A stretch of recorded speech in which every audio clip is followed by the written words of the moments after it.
RTV app వార్తల్ని క్షణాల్లో చదివే అవకాశం ఉంటుంది. ఒక న్యూస్ పేపర్, ఒక టెలివిజన్ ఛానల్ మీ చేతుల్లో ఎప్పుడూ ఉంటాయి. మార్క్సిస్ట్ పార్టీ 27వ మహాసభలో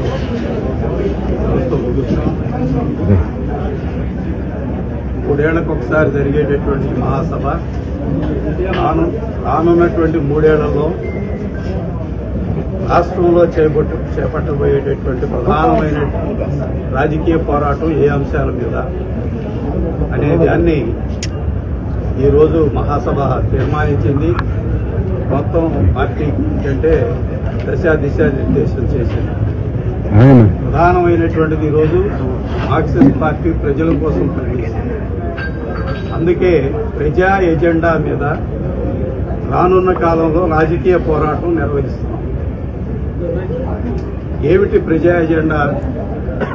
ఈరోజు అధికారంలోకి వచ్చినటువంటి రాష్ట్ర ఎన్డీఏ కూటమి, తెలుగుదేశం, జనసేన, బీజేపీ కూటమి అనుసరిస్తున్నటువంటి విధానాలు ఇప్పటి వరకు చూసినట్లయితే ప్రజా ప్రయోజనాలకి అనుగుణంగా లేవు.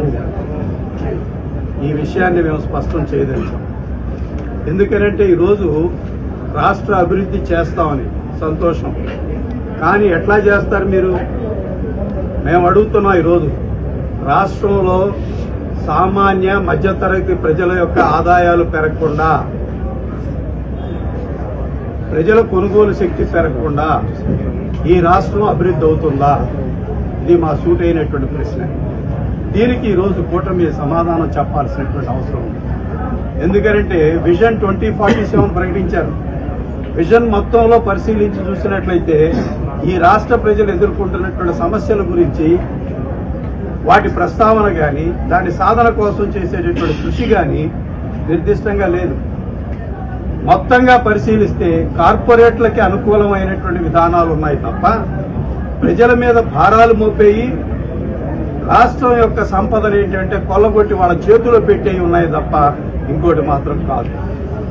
ఎందుకంటే మేము ఒక విషయం స్పష్టంగా చెప్పదలిచాం. మీరు అధికారంలోకి వచ్చిన ఇన్ని నెలలు అయిన తర్వాత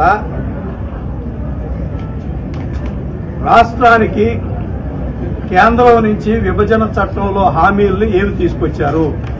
ఎందుకంటే రీసెంట్ బడ్జెటే దానికి ఉదాహరణ. రాష్ట్రానికి ప్రత్యేక హోదా కావాలి. గతంలో వీళ్ళు కూడా కలిసి పోట్లాడినటువంటి వాళ్ళే, తెలుగుదేశం కానీ, జనసేన కానీ, వీళ్ళంతా కూడా. కానీ ఈరోజు విభజన చట్టానికి సంబంధించినటువంటి హామీలు ఎక్కడ ప్రస్తావన కేంద్రం నుంచి లేదు, రాష్ట్రం నుంచి అడిగేటటువంటిది లేదు. ఈరోజు అట్లా లేకుండా పోతే అప్పుల్లో ఉన్నటువంటి ఆంధ్రప్రదేశ్ని మీరు బయట ఎట్లా వేస్తారు? అభివృద్ధి ఎట్లా సాధిస్తారు? ఇది మా సూటైనటువంటి ప్రశ్న.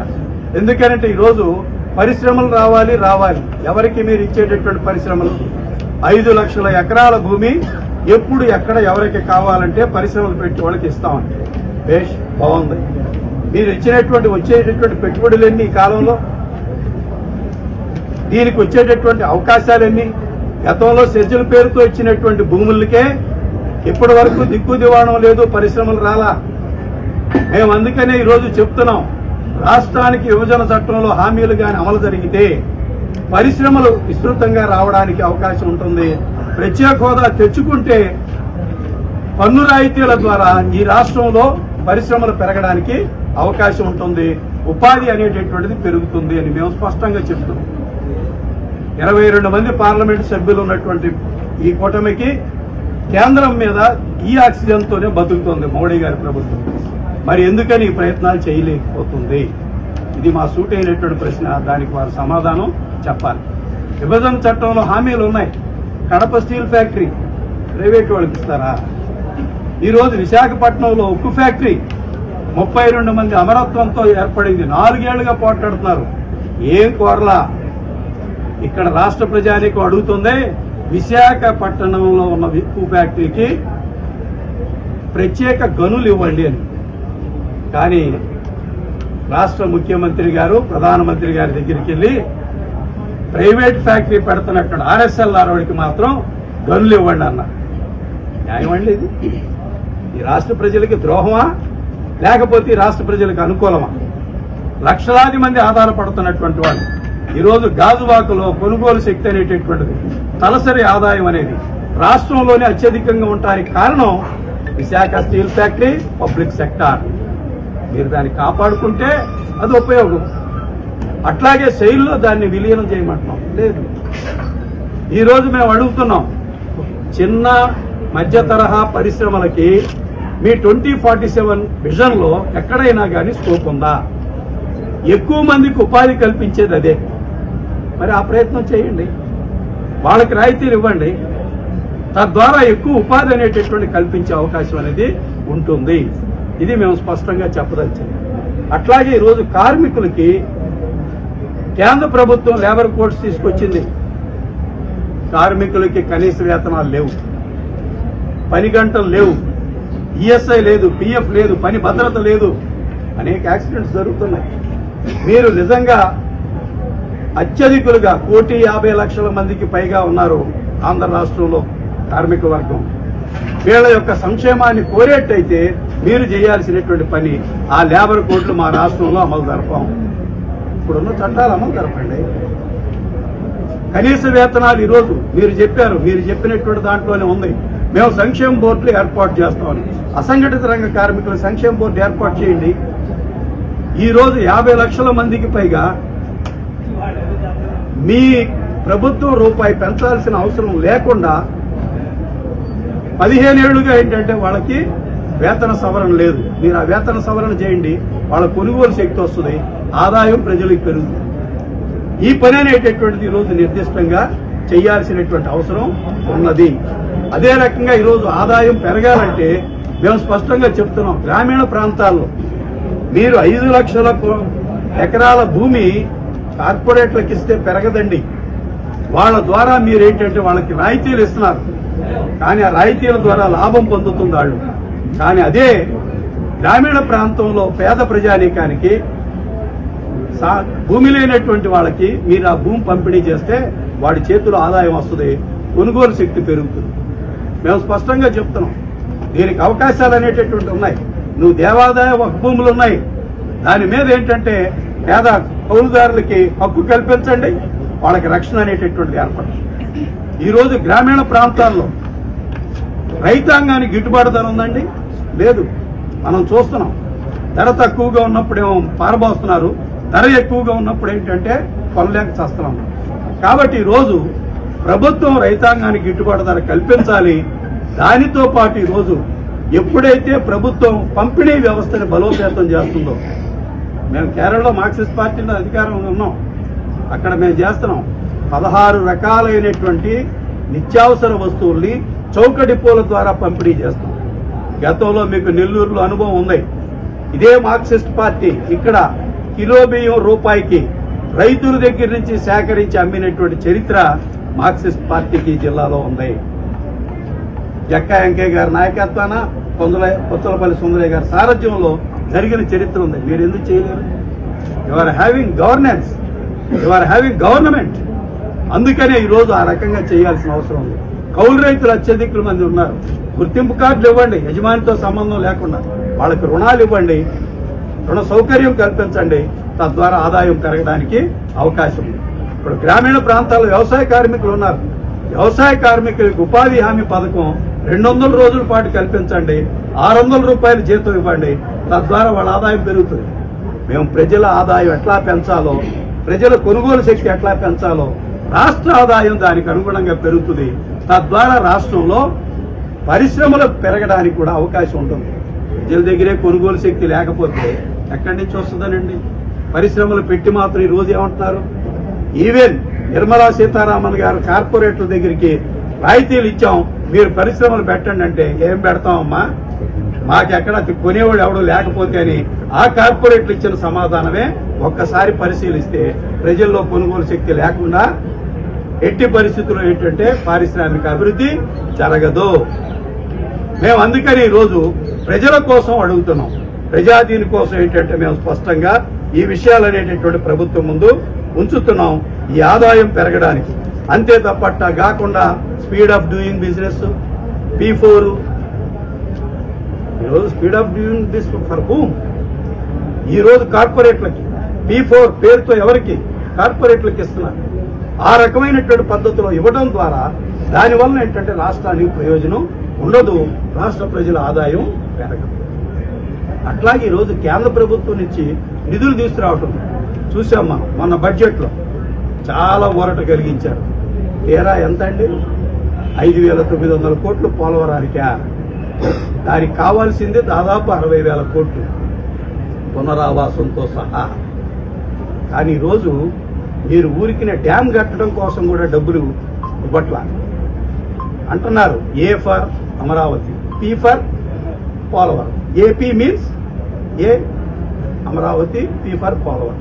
కానీ అమరావతికి నిధులు కేంద్ర ప్రభుత్వం ఇస్తుందా? లేదు. 15,000 కోట్ల రూపాయలు వరల్డ్ బ్యాంక్ నుంచి లేదా ఏషియన్ డెవలప్మెంట్ బ్యాంక్ నుంచి అప్పు ఇప్పిస్తారు. ఈ అప్పు ఎవడు కడతాడు? దీని మీద వడ్డీలు ఎవరు కడతారు? ఇప్పటికీ అప్పుల్లో ఉన్నటువంటి రాష్ట్ర ప్రజల మీద భారాలా కాదా? ఇది మేము అడుగుతున్నాం. పోలవరం ఈరోజు పూర్తి చేయాలి అని అంటే by 27 we will start it అంటున్నారు. మరి మీరు నిర్వాసితులకి ఇప్పటి వరకు ఏం చేశారు? లేదే. అందుకే ఈరోజు మేము చెప్తున్నటువంటిది, కేంద్ర ప్రభుత్వం నుంచి మనకి రావాల్సిన నిధులు రాబట్టుకోండి. మీకు ఈరోజు జీఎస్టీ ద్వారా రావాల్సిన నిధులు ఉన్నాయి మన ఆంధ్రప్రదేశ్కి, కేంద్రం ఇవ్వట్లా. ఇవ్వండి, తెప్పించుకోండి, తద్వారా ఆదాయం పెంచండి అనేటటువంటిది మేము చెప్తున్నాం. అట్లాగే ఈరోజు రాష్ట్రంలో ప్రజలు 100 రూపాయల్లో 53 రూపాయలు విద్య కోసం, వైద్యం కోసం ఖర్చు పెడతారు. ఈరోజు విద్య, వైద్యం ప్రైవేట్ పరమైంది. దీని పర్యవసానంగా ప్రజల మీద భారాలు పడి మేము ఈరోజు చెప్తున్నాం, ప్రభుత్వం గవర్నమెంట్ హాస్పిటల్స్ కి అవసరమైన నిధులు ఇవ్వండి, సౌకర్యాలు కల్పించండి. ఆరోగ్యశ్రీ అనేది పటిష్టంగా అమలు జరపండి. తద్వారా ప్రజలకి ఉచితమైనటువంటి వైద్యం అందుతుంది. విద్య మీద ఈరోజు కార్పొరేట్ విద్య మీద నెల్లూరే కేంద్రం మీకు తెలుసు. ఎందుకంటే కార్పొరేట్ విద్య ఇక్కడ ఎట్టా ఉందో ఈ కీలకమైనటువంటి వారే మంత్రి పదవుల్లో ఉన్నారు. కానీ ఎక్కడన్నా ఫీజుల మీద నియంత్రణ ఉందా? లేదే. సామాన్య మధ్యతరగతి ప్రజలు చదువుకోగలుగుతారా? లేదే. అందుకే ఈరోజు విద్య అనేటటువంటిది గవర్నమెంట్ నియంత్రణలో ఉండాలి. ప్రైవేటు వాళ్ళకు కూడా ఫీజుల మీద నియంత్రణ అనేటటువంటిది ప్రభుత్వం పెట్టాలి. అప్పుడు ఏంటంటే 53% ప్రజలు పెట్టుకునే ఖర్చు తగ్గుతుంది, వాళ్ళ ఆదాయం అనేటటువంటి పెరగడానికి అవకాశం అనేది ఉంటుంది. ఇది కూడా మేము స్పష్టంగా చెప్తాం. కానీ ఏం చేస్తున్నారు? ప్రజల మీద భారాలు మేము చూసాం. కరెంటు ఛార్జీలు గతంలో చంద్రబాబు నాయుడు గారు కానీ అట్లాగే లోకేష్ గారు కానీ ఏం చెప్పారు? ఎవడైనా స్మార్ట్ మీటర్లు పెడితే పగలగొట్టండి. కానీ ఈరోజు ఏం చేస్తున్నారు? అదానీ గారితో చేసుకున్న ఒప్పందం ప్రకారం స్మార్ట్ మీటర్లు అనేటటువంటివి రాష్ట్రంలో పెడతారు. స్మార్ట్ మీటర్లు పెడితే మీ అందరికీ ఏంటో మేము చెప్పాల్సిన అవసరం లేదు, విజ్ఞప్తి కలిగి. ఏమవుతుంది? Like what we are paying for the cells. ముందు మనం రీఛార్జ్ చేసుకుంటే కరెంట్ వస్తుంది, రీఛార్జ్ చేసుకోకపోతే నో కరెంట్. ఇదే ఉపయోగం. సెకీతో ఒప్పందం చేసుకున్నారు అదాని. దానికి గత ప్రభుత్వం ఏంటంటే లంచాలు తీసుకుంది అనేటటువంటిది అక్కడ అమెరికా కోర్టులో ఉంది. Why can't you abolish it? 25 సంవత్సరాల పాటు నువ్వు దానికి చేసినటువంటి ఒప్పందాన్ని మరి జగన్మోహన్ రెడ్డి అవినీతిని బయట పెడతాం, చీల్చి చెండాడతాం. సంతోషం, చేయండి. ఎందుకని ఈరోజు అదానితో చేసుకున్న ఒప్పందాన్ని రద్దు చేయరు అనేటటువంటిది ఈరోజు మేము అడుగుతున్నాం. దానికి సమాధానం చెప్పాలి. ఈరోజు పట్టణాల్లో ఆస్తి పన్ను అనేటటువంటిది పెంచుతున్నారు. మరి ఆస్తి పన్ను పెంచకుండా నివారించేటటువంటి ప్రయత్నాలు మీరేమన్నా చేస్తారా? అంటే ఈరోజు ప్రజల మీద భారాలు లేకుండా చేస్తే ప్రజల ఆదాయం పెరుగుతుంది, కొనుగోలు శక్తి పెరుగుతుంది, ఈ రాష్ట్ర ప్రగతికి అది దోహదపడుతుంది. అదే రకంగా ఈరోజు మేము చెప్పేటటువంటిది ముఖ్యమైనది కూడా, ఆంధ్ర రాష్ట్రం సామరస్యానికి ప్రతీక, మత సామరస్యానికి ప్రతీక. దురదృష్టం కొద్దీ కూటమి ప్రభుత్వం అధికారంలోకి వచ్చిన తర్వాత మైనారిటీలు, దళితులు, బలహీన వర్గాల వాడు గుండెలు అరచేతులు పెట్టుకునే పరిస్థితి వస్తుంది. లడ్డూ మీద వివాదం చూసాం, చివరికి ఎంతవరకు వెళ్ళింది? సనాతన ధర్మం అనేటటువంటిది భారతీయ సంస్కృతి. మహాకవి రవీంద్రనాథ్ ఠాగూరే చెప్పారు స్పష్టంగా, ఈ దేశంలో, ఈ జాతిలో అనేక మంది పరిపాలకులు వచ్చారు, వాళ్ళందరి యొక్క సంస్కృతులు దీంట్లో ఈ భూమిలో ఇంకినియి. వీటన్నిటి యొక్క సమాగమే భారతీయ సంస్కృతి, నాట్ దట్ సనాతన సంస్కృతి. సనాతన సంస్కృతి గురించి చెప్పినటువంటి పెద్ద మనిషే ఆయన చెప్పాడు భీమవరంలో, నేను బాప్టిజం తీసుకున్నానని. You might have followed it. నా కూతురు పెళ్లి కోసం నేను బాప్టిజం తీసుకున్నాను అన్నాడు. కానీ ఈరోజు సనాతన ధర్మం పేరుతో ఈ పోతే ఎక్కడికి, ఎవరికి రక్షణ? ఈరోజు దళితులకి ప్రమాదం, మైనారిటీలకి ప్రమాదం, ఈ రాష్ట్రం యొక్క సామరస్యానికి ప్రమాదం. అందుకే మార్క్సిస్ట్ పార్టీ మేము కోరుతుంది మత సామరస్యం కావాలి. మత సామరస్యం ఉన్నటువంటి ఆంధ్రప్రదేశ్ లో మతోన్మాద ఛాయలు అనేటటువంటి ఉండకూడదు. ఇది ఆర్ఎస్ఎస్ బీజేపీ వాళ్ళకి ఉపయోగపడే తత్వం తప్ప లౌకిక తత్వం గురించి నిలబడే మీరు చేయాల్సినటువంటి పని కాదు అని ఈరోజు స్పష్టంగా మేము చెప్పదచ్చు. అందుకని ఈరోజు ఇటువంటి అనేకమైనటువంటి అంశాలు ఈ రాష్ట్రం యొక్క అభివృద్ధి కోసం తీసుకోవాల్సినటువంటి చర్యలను మేము వివరిస్తూ మా తీర్మానం అనేటటువంటి పెట్టాం. దీనికోసం ఈ రాష్ట్రంలో వామపక్ష శక్తుల్ని కూడగడతాం, ప్రజాతంత్ర శక్తుల్ని కూడగడతాం, లౌకిక శక్తుల్ని కూడగడతాం. వాళ్ళందరితో విశాలమైనటువంటి ప్లాట్ఫారాల్స్ మేము ఏర్పాటు చేస్తాం. అందరితో కలిసి ఈ రోజు రాష్ట్ర ప్రజల ప్రయోజనాల కోసం మేము నిలబడతాం అనేది ఈ మహాసభ ఇచ్చినటువంటి పిలుపు. దీన్ని గ్రామాన కింది స్థాయికి కూడా మార్క్సిస్ట్ పార్టీ తీసుకెళ్తుంది, తద్వారా ప్రజలను సమీకరిస్తుంది. రాబోయే కాలంలో ఈ అంశాల మీద పెద్ద ఎత్తున పోరాటాలు అనేటటువంటివి మేము నిర్వహించడానికి అవసరమైనటువంటి ప్రణాళికని మహాసభ నిర్దేశించింది. దానికి అనుగుణంగా మేము పనిచేస్తాం. ఈ అంశాలను ఏంటంటే ప్రధానంగా ఇచ్చేస్తాం. వీటితో పాటు ఇంకా ఇతర తీర్మానాలు కూడా మేము చేశాం. వాటిని ఏంటంటే రమాదేవి గారు మీకు వివరిస్తారు. వివరించారు. ప్రధానంగా ఏంటంటే ఈరోజు ఆంధ్ర రాష్ట్ర సమగ్ర అభివృద్ధి అంటే ప్రభుత్వం చెప్తా ఉంది 2047 విజన్ అనేది. 2047 విజన్ అనేటటువంటిది వాస్తవంగా కార్పొరేట్ల విజన్ తప్ప ప్రజల విజన్ కాదు. సో ప్రజల విజన్ అమల్లోకి రావాలి అని చెప్పేసి అంటే అందుకోసం ఏదైతే ఏ తరగతుల ప్రజలైతే బాధలు పడుతున్నారో వాళ్ళందరినీ సమీకరించి సిపిఎం మాత్రమే కాకుండా ఇతర వామపక్షాలని అలాగే కలిసి వచ్చే శక్తుల్ని వ్యక్తుల్ని అందరినీ కూడగట్టుకుని పెద్ద ఉద్యమాన్ని నిర్వహించాలి అనేటటువంటిది ఒక ప్రధానమైన ముఖ్యమైనటువంటి తీర్మానాన్ని ఈరోజు చేయడం జరిగింది. దాంతో పాటుగా మనం చూసినట్లయితే గ్రామీణ ప్రాంతాల్లో 2004లో సంకీర్ణ ప్రభుత్వానికి ఆనాడు మేము వామపక్షాలు ప్రధానంగా మద్దతు ఇవ్వడం ద్వారా గ్రామీణ ఉపాధి హామీ పథకాన్ని అమల్లోకి తీసుకొచ్చింది కేంద్ర ప్రభుత్వం. ఈరోజు పట్టణ ఉపాధి హామీ చట్టం కూడా అమలు జరగాలి అనేది పెద్ద ఆకాంక్ష.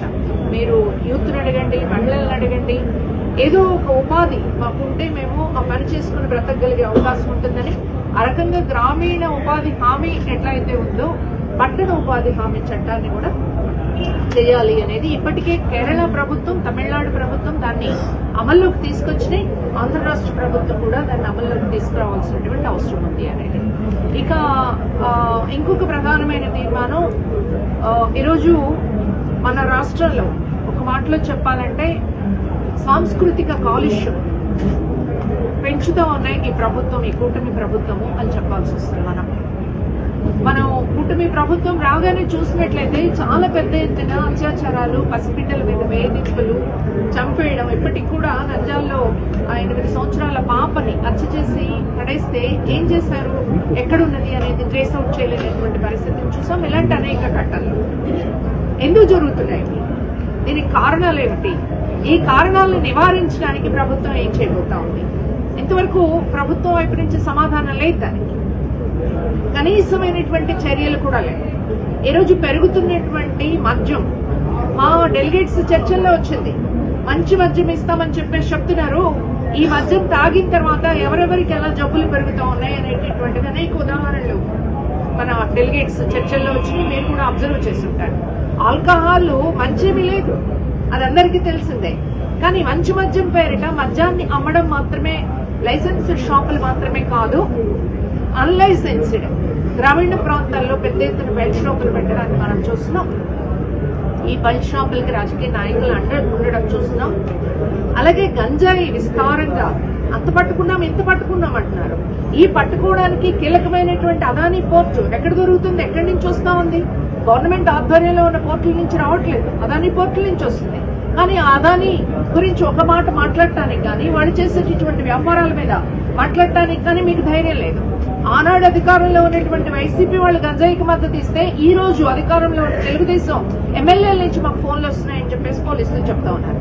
అంటే గంజాయి అరికట్టకుండా, మద్యం అరికట్టకుండా, పోర్నసైట్స్ అరికట్టకుండా ప్రవచనకారుల సలహాలు తీసుకుంటారట. ఈ ప్రవచనకారుల గురించి ఈ రోజు చర్చ జరుగుతుంది. కనీసమైనటువంటి నైతిక విలువలు ఉన్నాయా వీళ్ళకి అనేటటువంటి చర్చ కూడా మీరందరూ సోషల్ మీడియాలో చూస్తూ ఉంటారు. మహిళల్ని అత్యంత హీనంగా కించపరిచేటటువంటి ఒక సంస్కృతి ఉంటే ఈ సంస్కృతిని నివారించేటటువంటి ప్రయత్నం కాకుండా స్త్రీలు లోబడి ఉండాలా, పురుషుడి అని ఆకర్షించే పద్ధతుల్లో, పురుషుడి యొక్కకి సౌఖ్యాన్ని అందించే పద్ధతిలో ఉండాలనేటటువంటి మనువాద సంస్కృతిని నెత్తిని పెట్టుకోవడం ద్వారా సాంస్కృతిక కాలుష్యాన్ని మన రాష్ట్రంలో పెంచుతున్నారు. ఈ సాంస్కృతిక కాలుష్యం ఈరోజు యూత్ ని, మహిళల్ని, వీళ్ళందరినీ నాశనం చేయడమే కాదు, చిన్న పిల్లలు, మైనర్ పిల్లలు కూడా అత్యాచారాలకు పాల్పడేటటువంటి ఒక దుర్మార్గ సంస్కృతి వస్తుంది. కాబట్టి ఈ అత్యాచారాల్ని నిరోధించేదానికి అందరూ కూడా పూనుకోవాల్సినటువంటి అవసరం ఉంది అనేటటువంటిది కూడా ఈ రోజు. మరిన్ని వీడియోస్ కోసం ఛానల్ ని సబ్స్క్రైబ్ చేయండి, లేటెస్ట్ అప్డేట్స్ కోసం వాట్సాప్ ఛానల్ ని ఫాలో చేయండి, అండ్ లింక్ డిస్క్రిప్షన్ లో ఉంది.